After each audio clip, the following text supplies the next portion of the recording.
À l'occasion des élections régionales, la Maison des associations de Roubaix, de Tourcoing et la Maison de la vie associative de Dunkerque ont invité 6 listes candidates pour un débat sur le thème « Situation et enjeux de la vie associative, quelle politique du Conseil régional ?» Myriam Co pour Europe Écologie, René Van Dieren donc pour le Parti Socialiste, Arnaud Verspieren pour le MoDem, Philippe Rappeneau pour l'UMP, Laurent Matejko pour le Front de Gauche et Marc Dubrul pour le NPA ont répondu à la problématique « Quelles seront les politiques régionales pour aider au développement des associations ?» Je pense que les associations, c'est un lieu de vie, c'est un lieu qui évolue, et donc il y a assurer le développement de ces associations, leur émergence, et aussi, bien évidemment, leur renouvellement. Ce que nous proposons, c'est, d'ici fin 2010, début 2011, ce sont des assises régionales de la vie associative, afin de définir avec vous, les associations, mais aussi les territoires et les autres cofinanceurs, notamment l'État, ce que devrait être la politique régionale de soutien au monde associatif. Les grands axes de l'intervention régionale, les modalités de soutien financier et technique de la région, une sorte, alors le mot est peut-être un peu galvaudé, mais une sorte de synthèse de ce Grenelle qui pourrait être formalisé par un engagement, un guide régional du fonctionnement de la vie associative. Annuellement, ce type d'assises pourrait permettre, dans une part d'évaluation qui est nécessaire, à chaque fois qu'on se lance dans une politique, il faut l'évaluer, pour bien évaluer si on a atteint les objectifs, bien évidemment, et aussi bien définir les moyens à mettre en œuvre au niveau régional. Pour ce qui est des financements, parce que c'est un point important, les financements aux associations qui soient répartis dans le cadre d'une contractualisation.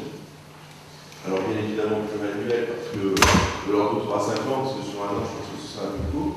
Donc contractualisation avec les associations et les collectivités locales, EPCI ou communes, selon les domaines de compétences, puisqu'il y a des compétences qui seront plus communales qu'intercommunales, et dans le cadre d'appels à projets annuels pour ce qui est des nouveaux projets.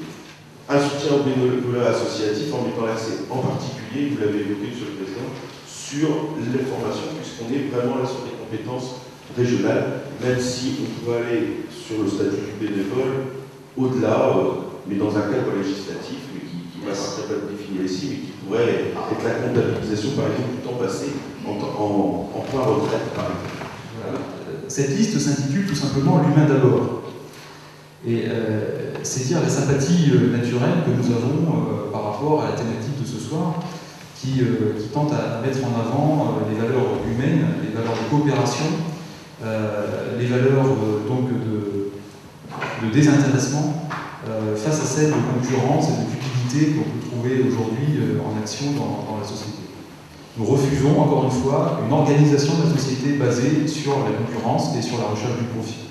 Et nous sommes prêts à aller jusqu'à prôner la désobéissance civique par rapport à certains règlements européens. Et nous pensons que le Conseil régional a des marges de manœuvre pour s'opposer de manière beaucoup plus nette, beaucoup plus claire à cette dérive. Il faut souligner également la responsabilité du gouvernement, du cadre national législatif dans cette mise en concurrence, puisque quand on parle des directives européennes, il s'agit bien de l'application de ces directives européennes à la manière française. C'est-à-dire que les mêmes directives n'ont pas été appliquées, n'ont pas été traduites dans les mêmes termes dans d'autres pays européens, ce qui place nos associations et l'économie sociale et solidaire d'une manière générale dans une forme de précarité juridique, notamment pour tout ce qui concerne les services liés à la personne, les services sociaux, les services liés à la solidarité. Et nous sommes en désaccord avec la manière dont le gouvernement retraduit ces directives européennes dans le sens le plus restrictif, le plus dur pour le secteur dont nous parlons aujourd'hui. Pour résumer en 2 mots les 2 axes de notre programme, renforcer tout ce qui constitue le lien social, la solidarité, et d'autre part, redonner au Conseil régional des outils de la souveraineté populaire, et notamment l'accès au crédit. Tout ça, évidemment, on ne fait pas des promesses dans le vent. Dans le cadre de l'institution régionale, bien des aspects échappent malheureusement à l'institution régionale et sont plutôt du ressort du cadre national voire européen. Mais nous mettons une équivalence entre ces différents niveaux, nous sommes en cohérence entre les propositions que nous faisons ici et notre vision de ce que doit être une politique nationale et ce que doit être une politique européenne. Ce qui est important aussi, c'est de se battre, il n'y a pas d'autre mot, sur le Fonds social européen. Vous voyez bien que des pans entiers aujourd'hui de la vie associative régionale dépendent de financement européen. Seul le poids de la région, à mon avis, c'est à ce niveau-là que vis-à-vis de l'État comme vis-à-vis de l'Europe, on peut faire valoir les spécificités de cette région pour essayer de limiter la casse, c'est-à-dire le désengagement qu'on risque de constater. À bref délai, c'est un enjeu énorme. Je mets en avant le fait que, effectivement, tout ce qui est de l'ordre du réseau, tout ce qui est de l'ordre de la mutualisation des services, et c'est pas un vain mot, hein. On voit de plus en plus des associations dans le montage des dossiers de plus en plus complexes, dans la gestion de fonctions comme les fonctions employeurs qui rencontrent de vraies difficultés. Je crois que ça, c'est une priorité régionale. La formation est, quand vous regardez bien, la seule piste de développement en termes de financement en direction de la vie associative, donc il faut y aller à fond. Ça vaut pour les bénévoles, j'ai bien entendu le message, mais ça vaut d'une manière générale pour l'ensemble des acteurs du secteur associatif. Moi, je pense que, effectivement, sur la lignée du fonds de participation des habitants, dont j'ai encore vu, il se passe cette semaine, où on voit à quel point cette dynamique favorise vraiment l'action et surtout la démocratie locale, l'engagement de gens qui ne sont pas dans les associations, vers les associations. Je crois qu'on a là une piste à développer. Beaucoup de territoires le font. Au-delà de la politique de la ville, il y a une demande très forte que cette dynamique irrigue d'autres types d'actions, notamment dans des secteurs qui relèvent de l'espace rural. Et il y a là véritablement l'exemple type d'une action que la région doit développer. Alors, on a parlé des chiffres, 120 000, moi je suis à peu près à 120 000 emplois dans le secteur associatif en Nord-Pas-de-Calais. Juste pour vous donner des ordres de grandeur, l'emploi automobile c'est de 30 000 en région Nord-Pas-de-Calais, plus les sous-traitants, on va jusqu'à 50 000. Le ferroviaire, qui est un secteur d'avenir pour notre région, c'est 10 000 emplois en région Nord-Pas-de-Calais. Est-ce que vous imaginez la force de frappe du monde associatif dans notre région?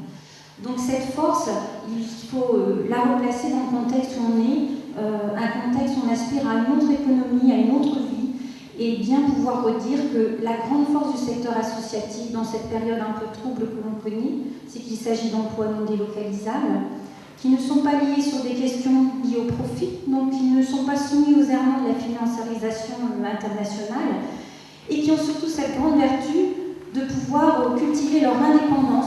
Donc c'est cette notion aussi de résistance dans un monde qui, c'est vrai, a ses incertitudes, qui est importante. Et donc, puisque la première question, c'est quel regard on porte sur l'évaluation, enfin sur le monde associatif, c'est un État qui est incertain, mais qui est en même temps créatif, qui est enthousiasmant, et puis je pense qui montre la résistance et la ténacité humaine, et c'est ça qui est important, je pense.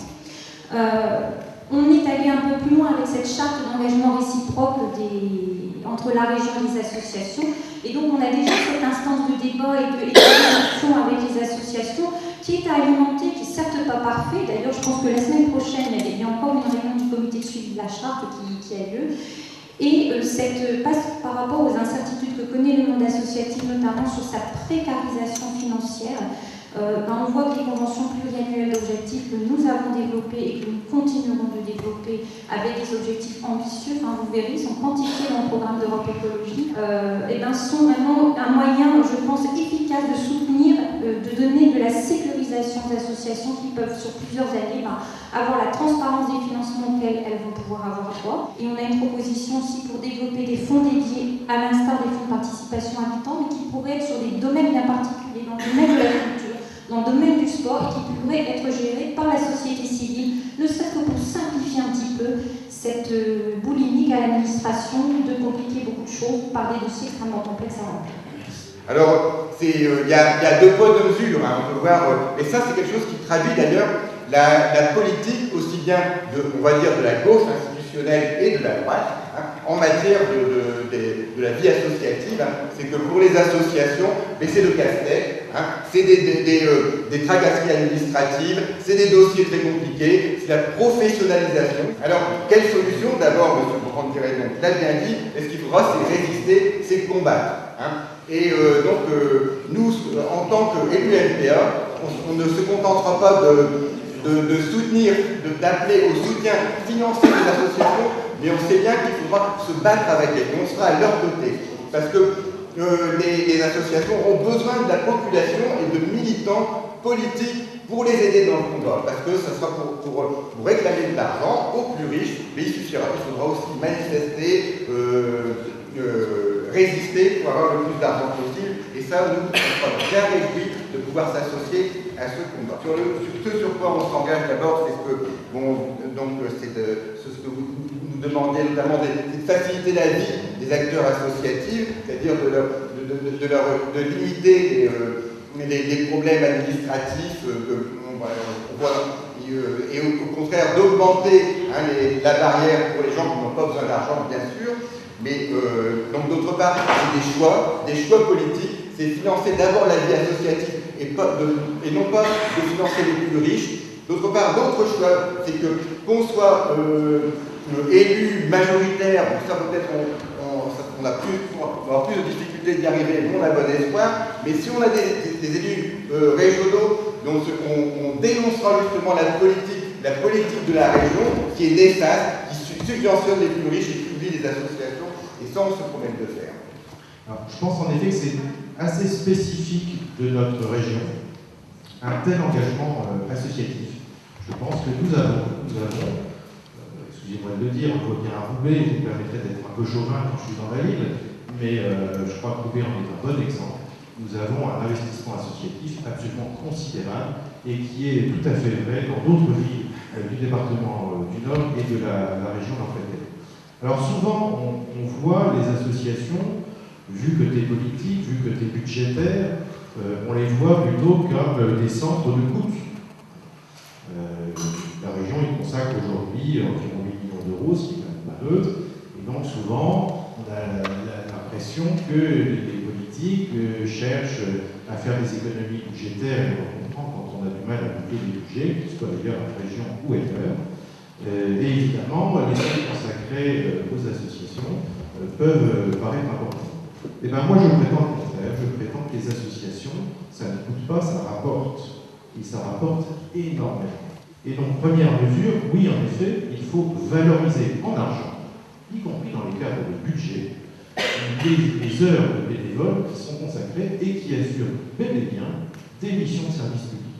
Je voulais souligner également deux inquiétudes très fortes qui nous concernent tous. Me permettez de dire nous, parce que moi aussi je suis du milieu associatif, comme je pense tous ceux qui sont présents sur cette estrade. Deux inquiétudes fortes, la réforme des collectivités territoriales et l'abandon de la clause générale de compétences. Qu'est-ce qui va se passer si la région n'a plus le pouvoir d'attribuer les subventions? C'est un vrai risque, c'est la raison pour laquelle nous sommes tout à fait contre le projet de réforme. Deuxièmement, la subvention UFSE des langues éducatives, il a bien raison, c'est une inquiétude majeure, absolument majeure. Et enfin, une dernière proposition, le service civique, qui va peut-être arriver un jour. Le service civique, il faut y réfléchir, parce qu'il peut diriger notamment des jeunes vers le milieu associatif dont vous avez bien besoin. C'est sûrement un levier qu'il faut travailler le plus vite possible dès la mise en œuvre de ce service. Pour continuer, il y a un temps de débat d'une demi-heure qui est prévu maintenant. Alors je vous propose la chose suivante. Au cours du débat qui a suivi, la salle a pu également s'exprimer et interpeller les candidats sur des thématiques plus concrètes telles que les subventions, l'accompagnement des bénévoles ou encore la reconnaissance de l'utilité sociale des associations. Toutes les listes présentes ont reconnu l'importance de la vie associative pour la région. Néanmoins, il a été soulevé le fait qu'il est difficile d'évaluer le poids des associations dans le budget régional.